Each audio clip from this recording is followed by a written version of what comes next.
Hey, I have a second channel. Cube Comp MTDX.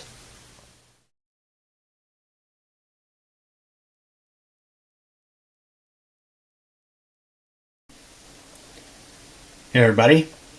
So Microsoft is now pushing computer OEMs such as Dell and HP and others to include solid-state drives as the base boot option in their computers. See, for the longest time since SSDs were released, they were considered more of a performance enhancement. Generally, they would be an add-on option, and generally they would only be available on some models of systems, particularly performance models. Budget models, pretty much you can only get them with a conventional hard disk drive as your primary boot drive. But Microsoft is now pushing the OEMs to use a solid-state drive instead. So if you go back and look at a video I just recently made, it was me working on this new Dell Inspiron computer for my aunt, and one thing I really had noticed about it was it had just a 256 gigabyte M.2 SSD in it. There was no hard drive. So the computer had as much storage as probably a budget model laptop from 2010. Think about that. The computer had 12 gigs of RAM, and I believe it was a Core i7 or maybe an i5 CPU. So not exactly like a Celeron or nothing like that. No, we're talking about a computer that was otherwise pretty well spec'd. But it only had a 256 gigabyte solid-state drive. So we see how the OEMs are responding to Microsoft trying to push for the SSD. They're responding by shrinking the size of the main storage drive, because per gigabyte, SSDs, although they've come down in price significantly over the years, they're still more expensive compared to a conventional hard drive. I mean, for example, I could pick up a 250 gigabyte hard drive like this for probably $20 to $30, if that. I can get these drives for really cheap on eBay through a vendor called Go Hard Drive. So I could probably get a drive like that for maybe $20. And compare that to, let's say, $40 to $60 for maybe a very similarly sized solid-state drive. But think about it like this: computers for a while, I mean, those that use a hard disk drive as their regular primary boot drive, I mean, you could easily get computers with 1 to 2 terabytes of storage, and not to spend a whole bunch of money to get a computer with those kind of specs.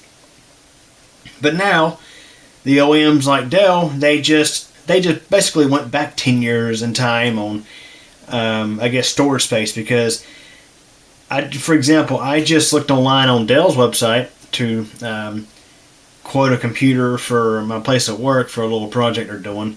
And of course, y'all know that I can't stand these OEM machines, but sometimes it's like it is what it is. You gotta go by them to spec a computer. But these computers, like when you clicked on the link for the system, and of course Dell will give you some options to customize the system, but your options for hard drive, it said hard disk, were basically SSDs. You could get, let's say, a 240 gigabyte SSD, you could get a 512 gig SSD, you could get a 1 terabyte SSD. They were all listing SSDs as their boot drives. But what kills me is they didn't seem to list like a hard disk drive as like a slave drive or a secondary drive. And it's like, okay, if Microsoft wants the OEMs to have a SSD as the boot drive, why couldn't you just throw in that 240 gig or 256 gigabyte SSD and have like a 500 gigabyte hard drive as a secondary drive? I mean, for example, that computer I listed up in the corner in that video, my aunt's computer, I added in a 500 gigabyte hard drive, as well as a DVD drive since it was missing one. But yeah, gave the computer some extra storage. So the OEMs, I guess basically the way they responded to Microsoft pushing for them to start including solid state drives as standard equipment, they basically said, okay, we'll do just that. And they started including SSDs as the base option for your boot drive. But now you have a much smaller drive. So we basically went back 10 to 15 years. Because, of course, I mean, again, the sizes. We went from having boot drives that were 1 to 2 terabytes, if not more, back to the good old days of 240, 256 gig, 500, 512 compared to 500 gigabyte hard drives that were pretty common in computers that were made in 2010, for example. I'm just saying, it's like the OEMs, they just complied. At the bare minimum, they complied with Microsoft's orders and started offering computer models with just a solid state drive, but no hard drive. So again,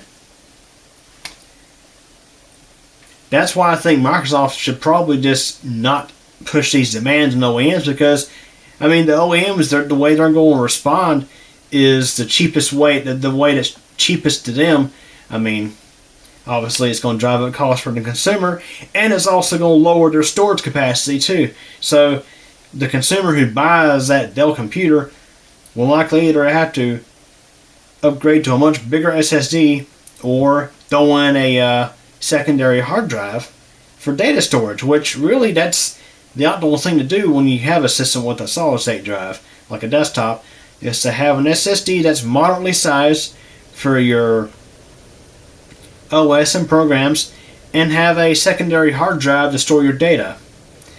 I just don't really think it's the greatest idea in a desktop system to just have a little 240 gig or 256 gigabyte solid state drive. I mean, you go on Dell's website and look, a lot of the computers that are kind of in the mid-range, low in the mid-range, they only give you a 256 gigabyte solid state drive as your storage, your basically hard disk drive. So who knows? Maybe Microsoft soon they're going to add a requirement to have a solid state drive to their elite class requirements for Windows 11, or maybe the future Windows 12 that they're talking about.